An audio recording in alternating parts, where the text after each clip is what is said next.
আসসালামু আলাইকুম রহমতুল্লাহি ওবরকাতুহ। সম্মানিত দর্শক, পররাষ্ট্রমন্ত্রী জনাব খলিলুর রহমান অতি সম্প্রতি ভারত সফর করে এসেছেন। তার সফরকে কেন্দ্র করে সরকারের ভিতরে এক ধরনের উত্তেজনা ছিল এবং আমাদের দেশে যারা রাজনীতি সচেতন ব্যক্তি তার অধীর আগ্রহে অপেক্ষা করছিল যে আসলে এই সফরে বাংলাদেশ কি পাবে, ভারত কি পাবে।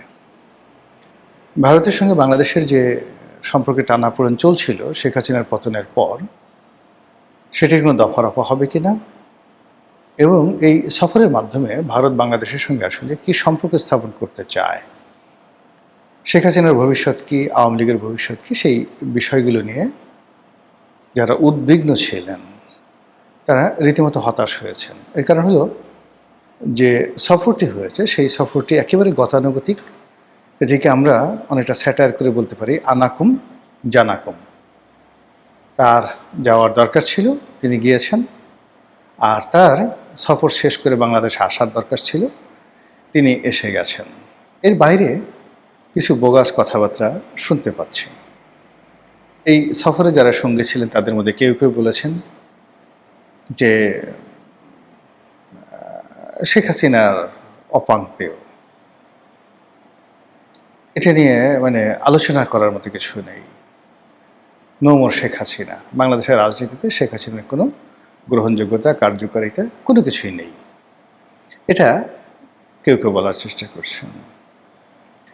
এরপর অনেকে বলার চেষ্টা করছেন যে পররাষ্ট্রমন্ত্রীর সফরের পরই জনাব তারেক রহমান সাহেব তার প্রথম যে ঐতিহাসিক বিদেশ সফর সেটি তিনি ভারত দ্বারা শুরু করবেন। তো এটি নিয়ে যখন একেবারে ফেসবুকে বা সামাজিক মাধ্যমগুলোতে নানা রকম বিতর্ক তৈরি হলো, তখন বিএনপির পক্ষ থেকে বলা হলো যে না, এটা মিথ্যা কথা এবং এই ধরনের কোনো সম্ভাবনা তৈরি হয়নি বা এই ধরনের কোনো সিদ্ধান্ত সরকার এখনো পর্যন্ত নেয়নি। ভারত ভিসা বন্ধ করে রেখেছিল, বলা হচ্ছে যে ভারত ভিসা দেবে কন্ডিশনালি, যারা চিকিৎসা করার জন্য ভারত যেতে চায় সেই মেডিকেল ভিসা ভারত দেবে। কিন্তু এখনও পর্যন্ত এই খলিলুর রহমান সাহেব ফিরে আসার পর থেকে এখন পর্যন্ত ভারত যে বাংলাদেশকে ভিসা দিচ্ছে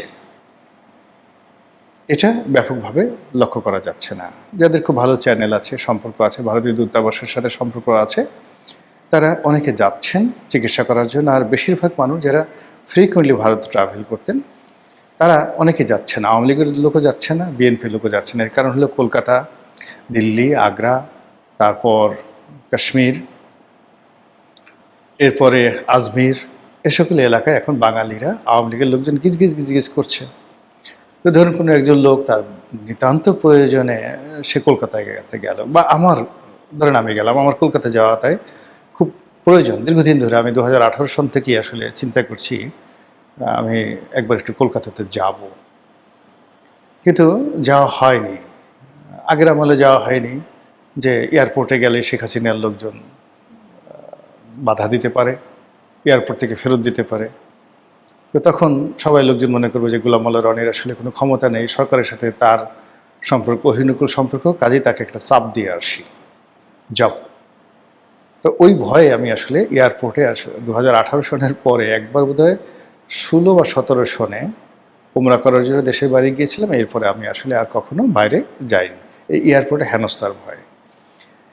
এতে করে কী হলো, আমার ব্যবসা বাণিজ্যে ক্ষতি হয়েছে। আর আমার ব্যবসা বাণিজ্য ক্ষতি হওয়া মানে এখন আমার যতটা না ক্ষতি, তার চেয়ে দেশের ক্ষয়ক্ষতি। এর কারণ হলো আমার এই ক্ষুদ্র জীবনে ব্যক্তিগতভাবে দুটো ডাল ভাত খাওয়ার জন্য যতটুকু সংস্থান দরকার সেটা তো আমার হয়ে গেছে।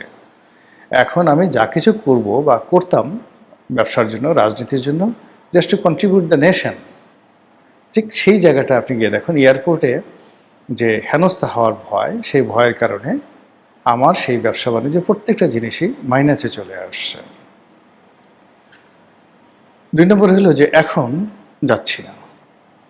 যেমন আমার পাকিস্তান যাওয়ার খুব শখ ছিল এবং এখনও আছে, পাকিস্তান যাওয়ার শখ আছে, কিন্তু আওয়ামী লীগ জামানাতে কখনো পাকিস্তান যেতে পারিনি। বা ইরান যাওয়ার খুব শখ ছিল, যেতে পারিনি। ইরান গেলে আমেরিকা রাগ হবে, পাকিস্তান গেলে আওয়ামী লীগ রাগ হবে, এসে সেই ডিবি অফিসে ডাকাডাকি করতে পারে, নানা যন্ত্রণায়। কিন্তু অসাধারণ সুন্দর একটা দেশ আমার দেখা হয়নি পাকিস্তান। এরপর এই যে কলকাতার কথা যেটা বলছিলাম, কলকাতা যাওয়ার আমার একটা খুব শখ। আমার একটা খুব মানে ছোট, ছোট দুটো জিনিস আমার খুব কেনার ইচ্ছা।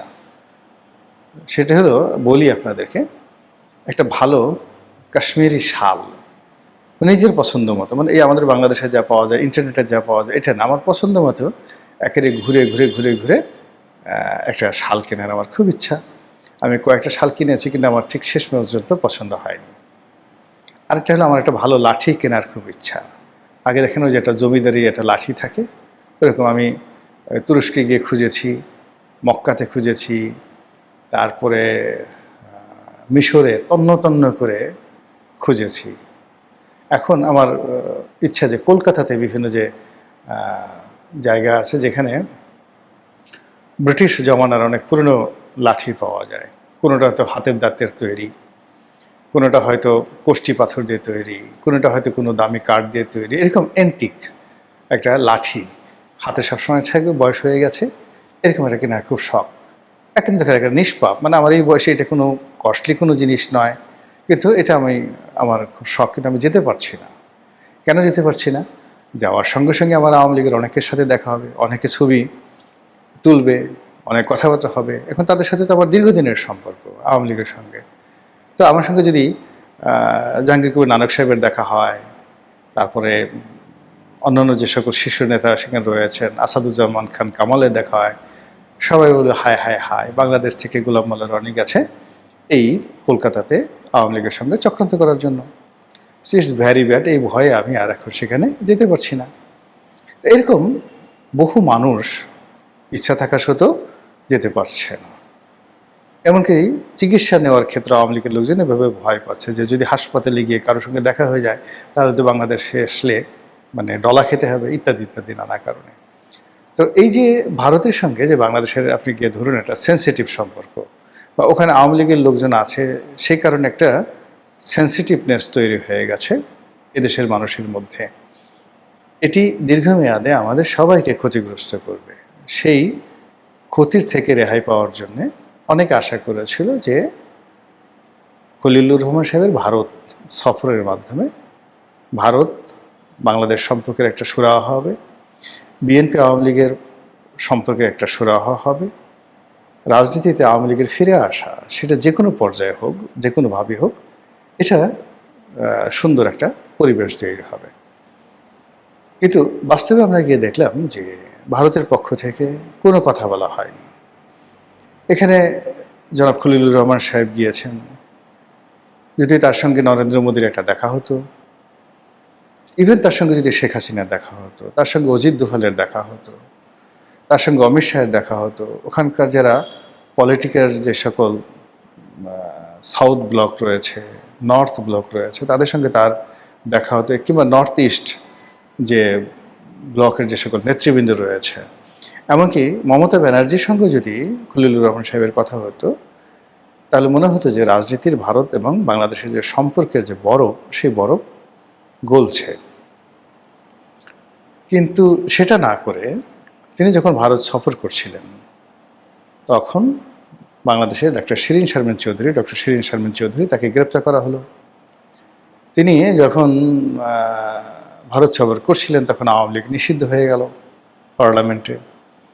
তিনি যখন ভারত সফর করছিলেন, ঠিক সেই সময়টিতে ১/১১ যে কুশীলব, তাদেরকে নিয়ে সরকারি যে সকল প্রোপাগান্ডা মেশিন রয়েছে, সেখানে সঙ্গতি করেনি এমন সব কথাবার্তা বলা হচ্ছিল, যেটির দায় দায়িত্ব ভারতের উপর আসে। এর কারণে আমরা সবাই জানি যে ১/১১ যে ঘটনা বাংলাদেশে ঘটেছে, তার পেছনে ভারতের একটা বিরাট হাত ছিল। ১/১১ যারা কুশীলব রয়েছে, তাদের সবাইকে ভারতের হুকুমে বা ভারতের পরামর্শে শেখ হাসিনা সরকার সেফ এক্সিট দিয়েছিল। তো এই জিনিসগুলো নিয়ে যখন ঠিক এই মুহূর্তে নড়াচড়া হচ্ছে, তখন নিশ্চিতভাবে আমরা ধরে নেই যে ভারত এবং বাংলাদেশের যে সম্পর্ক, সেই সম্পর্কের যে বরফ, এটা গলেনি, বরং বরফ আরও জমাট বেঁধেছে, সম্পর্ক আরও দুর্বোধ্য হয়ে পড়েছে। তার প্রেক্ষিতে ভারতীয় পত্রপত্রিকাগুলো আবার নতুন করে বাংলাদেশের বিরুদ্ধে উঠে পড়ে লেগেছে। তারা ডক্টর মোহাম্মদ ইউনূসের বিরুদ্ধে যেভাবে লেগেছিল, এবং ডক্টর মোহাম্মদ ইউনূসের বিরুদ্ধে যে সকল দুর্নাম বদনাম তারা ভারতীয় পত্রপত্রিকা ছাপিয়েছিল, তাকে মিয়া ইউনুস নাম দিয়েছিল। আপনারা জানেন যে বিখ্যাত একজন পর্ন স্টার আছে মিয়া খলিফা। তো ডক্টর মোহাম্মদ ইউনুস একজন নোবেল লরিয়েট, বাংলাদেশের প্রধান উপদেষ্টা, কিন্তু ভারতীয় পত্রপত্রিকা তাকে কেউ কেউ বলতো মোহাম্মদ ইউনুস। তো মোহাম্মদ ইউনুস এই কথা বলে একই সঙ্গে তারা দুটো বিষয় ইন্ডিকেট করত, আমি এটার বেশি আর বলতে পারবো না। আরেক গ্রুপ তারা বলতো মিয়া ইউনুস। ডক্টর মোহাম্মদ ইউনুসের সঙ্গে মিয়া নামটি যায় না, তো যখনই তারা মিয়া ইউনুস বলতেন তখনই সঙ্গে সঙ্গে সেখানে তাকে অশ্লীলতা অশ্রাব্যতার সঙ্গে জড়িয়ে দেওয়া হতো। তো এই যে ধারাবাহিকতা, সেটা নির্বাচনের পরে এখন পর্যন্ত মোটামুটি ভারতীয় পত্রপত্রিকা বিএনপির ব্যাপারে নেতিবাচক মন্তব্য করেনি। কিন্তু ভারতীয় সোশ্যাল মিডিয়া, যারা সোশ্যাল মিডিয়ার যারা ইনফ্লুয়েন্সার, তারা আবার সেই পুরনো যে রোগগুলো, সেই রোগগুলো তাদেরকে পেয়ে বসেছে। তারা বিএনপির বদনাম শুরু করেছে। এই বিএনপির আমলে মৌলবাদ অতীতকালে যেভাবে নাড়াচাড়া দিয়েছিল, আবার সেই মৌলবাদ নাড়াচাড়া দিচ্ছে।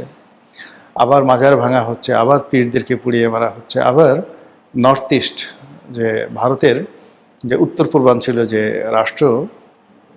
রাজ্য সমূহ রয়েছে, সেখানে যে সকল বিদ্রোহী গ্রুপ রয়েছে, নাগা বিদ্রোহী রয়েছে, সাঁওতাল বিদ্রোহী রয়েছে, সেখানে উলফারা আছে, এমনকি সেখানে রোহিঙ্গারা পর্যন্ত আছে এই নর্থ ইস্ট গ্রুপের সাথে মিলিয়ে। এবং সেইগুলোকে বাংলাদেশ বা বর্তমান সরকার ভবিষ্যতে যে তাদেরকে প্রিভিলেজ দেবে না, পাত্তা দেবে না, বা তাদেরকে নির্মূল করার ব্যাপারে ভারতকে সহযোগিতা করবে শেখ হাসিনার মতো, এরকম কোনো লক্ষণ তারা দেখতে পাচ্ছেন না। বরং তারা তারেক রহমান সাহেবের সেই যে অতীত রেকর্ড, সেই অতীত রেকর্ডকে নিয়ে তারা টানাটানি করার চেষ্টা করছে। এবং এই মুহূর্তে তাদের সঙ্গে আবার আমেরিকার যে বন্ধুত্ব, পুরনো বন্ধুত্ব, সেটা আবার নতুন করে চালু হয়ে গেছে।